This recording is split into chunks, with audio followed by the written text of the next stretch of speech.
کی تائید کرتے ہیں، کچھ واقعات جھوٹی سچی خبروں کے تناظر میں وہ کیا کر رہے ہیں.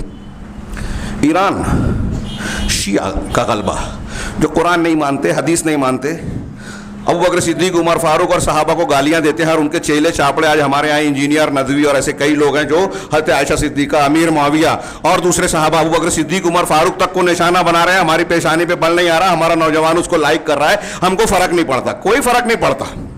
میں نے کہا نا کہ لائٹ لیتے ہیں ہم لوگ.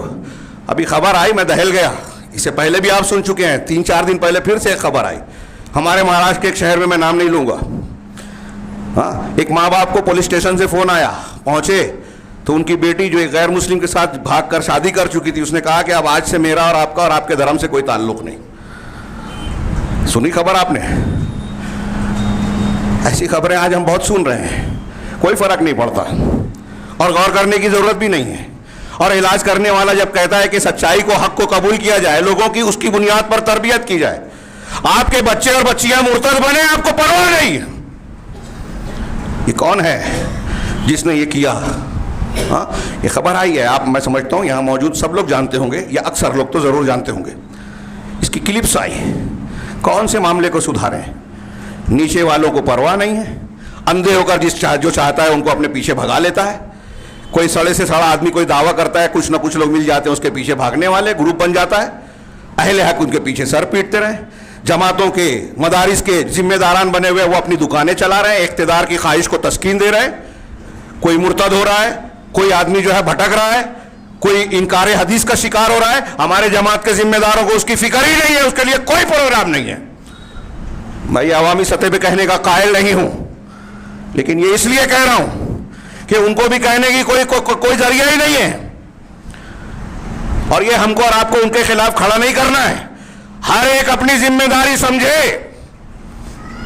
یہ ہمارے پاس خاص طور سے قرآن و حدیث کے ماننے والوں کے پاس اللہ نے حق دیا، یہ ساری بیماریوں کا علاج اسی میں ہے.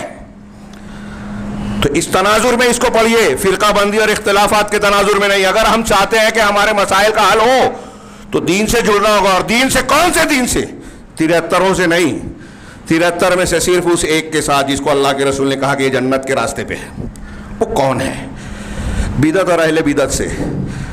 آپ دیکھیے، صرف اہل حدیث پر یہ الزام دیا جاتا ہے کہ یہ لوگ جو ہے رد کرتے ہیں بدعت کا. اس میں امام حاکم نے اور دوسرے علماء نے کہا کہ اگر رات میں کوئی فتنہ اٹھتا ہے تو صرف روئے زمین پر اہل حدیث کا طبقہ ہوتا ہے جو ان کی گھات لگا کر ان کا رد کرتا ہے. یہ قرآن و حدیث زندہ اسی وجہ سے. امام اوزاعی کہتے ہیں کہ آسمان کے نگراں اور چوکیدار پہرے دار فرشتے ہیں اور دنیا کے پہرے دار اہل حدیث ہیں.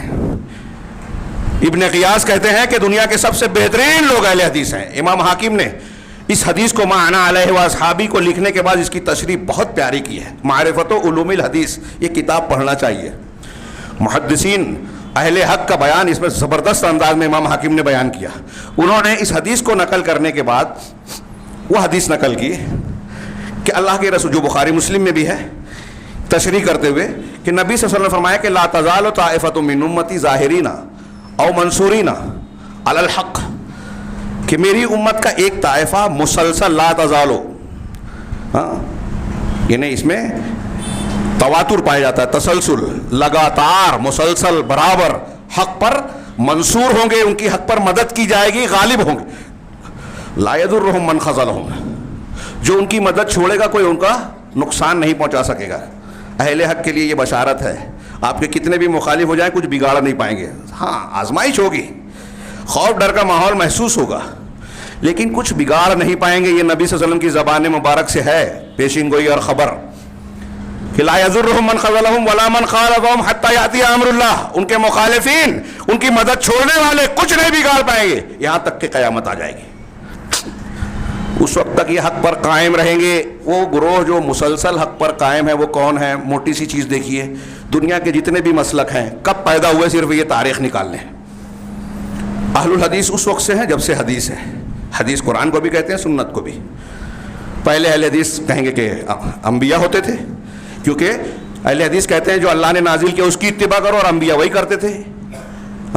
ان اتبع الا ما یوحی الیہ، قرآن نے کہا کہ اللہ کے رسول آپ کہیں میں وہی مانتا ہوں جو اللہ نے میری طرف وحی کی. اور اللہ نے حکم دیا اتبعوا ما انزل الیکم من ربکم ولا تتبعوا من دونہ اولیاء، تمہارے رب کی طرف سے جو نازل کیا گیا اس کی اتباع کرو، دوسرے اولیاء کی اتباع نہ کرو۔ نبی بھی وہی کرتے تھے، صحابہ بھی وہی کرتے تھے۔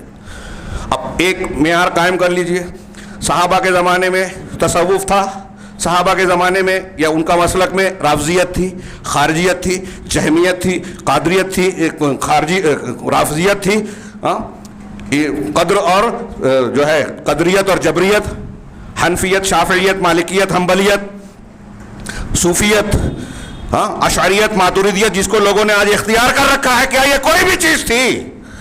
اگر ان میں سے کسی چیز کو آپ نے اختیار نہیں کیا اور صرف صحابہ کرام کا مسلک اختیار کیا، عقیدے میں، عبادات میں، حلال حرام میں، سارے معاملات میں، تو فلاح پائیں گے کہ نہیں پائیں گے؟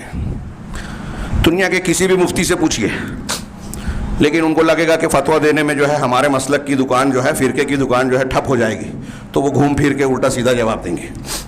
سمپل سادہ دین ہے، کوئی مشکل نہیں ہے۔ یہ جو لوگ کہتے ہیں نا کہ سمجھ میں نہیں آتا حق کہاں ہے، جھوٹ بولتے ہیں، سمجھنا چاہتے نہیں ہیں، اپنے آپ کو تسلی دے رہے ہیں۔ نبی صلی اللہ علیہ وسلم نے فرمایا کہ میں نے آپ کو ترکتکم علی المحجۃ البیضاء، روشن شاہراہ پر تم کو میں نے چھوڑا ہے، لیلھا کنہارھا، اس کی راتیں بھی دن کی طرح روشن ہیں، بالکل کلیئر اور صاف ہے۔ اب یہ امام حاکم نے جو روایت نقل کی اسے سنیے، جو میں نے کہا کہ ایک گروہ ہمیشہ حق پر قائم رہے گا۔ پھر امام حاکم نے ہی اس حدیث کی شرح میں سند سے امام احمد تک سند پہنچا کر نقل کیا کہ امام احمد بن حنبل سے پوچھا گیا کہ وہ طائفہ جو حق پر قائم اور غالب رہے گا وہ کون سا ہوگا؟ تو امام احمد بن حنبل نے کہا ان لم یکونوا اہل الحدیث فلا ادری من ہم، کہ اگر وہ اہل الحدیث نہیں ہیں، اگر یہ حق پر قائم رہنے والا گروہ اہل الحدیث کا نہیں ہے تو میں نہیں جانتا کہ وہ کون ہے۔ شیخ ابن باز نے کہا کہ یہ اہل حق وہی ہیں جس کو اہل الحدیث کہا جاتا ہے، اہل السنہ والجماعہ کہا جاتا ہے اور سلفی کہا جاتا ہے۔ یہ ہمارے ہندوستان میں اہل السنہ بدعت والے بولتے ہیں اپنے آپ کو، وہ اہل سنت نہیں ہیں، بریلوی ہیں۔ تو اہل السنہ والجماعہ اہل الحدیث ہیں، سلفی ہیں، جو سنت پہ رسول پر چلتے ہیں، صحابہ کے طریقے پہ چلتے ہیں، بدعات سے بہت دور ہیں، سب سے دور ہیں۔ یہی بات علامہ ابن تیمیہ نے لمبی چوڑی تفصیل کے ساتھ بیان کی کہ اہل الحدیث کی خصوصیات کیا کیا ہیں۔ اللہ کے نبی صلی اللہ علیہ وسلم کے آثار کو پڑھتے پڑھاتے ہیں، اسی کو ترجیح دیتے ہیں، اسی پر عمل کرتے ہیں، اس کے مخالفین کو رد کرتے ہیں، اس کا دفاع کرتے ہیں۔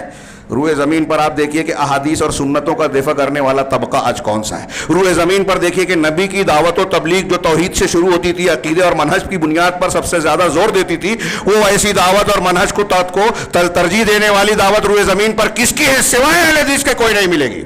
ممبر رسول سے بہت ذمہ داری سے کہہ رہا ہوں، چھوٹی موٹی بات نہیں ہے، اور جتنی بڑی ہے اتنی ہی زیادہ اہم ہے، جس کو ہم نے غیر اہم سمجھا۔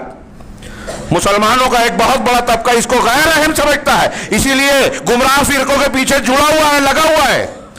اور اسی کو نہ جاننے کا یہ نتیجہ ہے کہ ہمارا نوجوان، روز خبریں آتی ہے، لوگ ہم سے کہتے ہیں کہ اس پر بولو، اس پہ تقریر کرو، لوگ بلا کے بولتے ہیں، عنوان دیتے ہیں کہ کچھ لوگ وہ پاکستان کا جاہل انجینئر ہے اس سے متاثر ہوتے ہیں، کہیں جو ہے بخاری مسلم کی حدیثوں کا انکار کرنے والے پیدا ہو رہے ہیں، ان سے متاثر ہوتے ہیں، کوئی فلاں سے متاثر، کوئی فلاں سے متاثر۔ یہ جو متاثر ہو رہے ہیں اس کی وجہ ہم اور آپ بھی ہیں۔ ہم نے دین کو، علماء کو، دینی حلقوں کو، درس قرآن، درس حدیث کو غیر اہم سمجھا، بچوں کو اس سے دور رکھا، مسجد سے درس سے جوڑا نہیں ہے، ان کی اسلامی تربیت کا کوئی انتظام کیا ہی نہیں ہے۔ تو پھر ٹی وی چینل، گلیمر کی دنیا ان کو اپنے دماغ سے جو چمکیلا حق ہے، اس چمکیلی چیز ہے، اس کی طرف کھینچنے کی دعوت دیتی ہے۔ حق نہیں، چمکیلی چیز جو حق کی شکل میں ہوتی ہے، حق ہوتی نہیں ہے۔ اور نتیجہ یہ ایک بات اور بھی اشارہ کر دوں کہ جن کا میں نے نام لیا، میں ایسا مانتا ہوں یقین کے درجے تک کہ یہ جو انجینئر اور اس قبیل کے لوگ ہیں نا، یہ لانچ کیے ہوئے ہیں، یہود و نصارہ کی ترتیب دی ہوئی سازش اور ایجنڈے کا حصہ ہیں۔ اگر آپ اس کا علاج کرنا چاہتے ہیں تو یہ جو میں سبق بتا رہا ہوں، جس سے لوگ آنکھیں بند کر کے بھاگنے کی کوشش کرتے ہیں اور سمجھتے ہیں کہ طوفان اور خطرہ ٹل گیا، اس پر آپ غور کریں کہ نبی اور قرآن نے بتایا ہے حق پر جو گروہ ہوگا وہ کون ہوگا، کیسا ہوگا۔ وقت زیادہ ہو رہا ہے، اس میں چند اقتباسات تھے، خاص طور سے علامہ ابن تیمیہ کے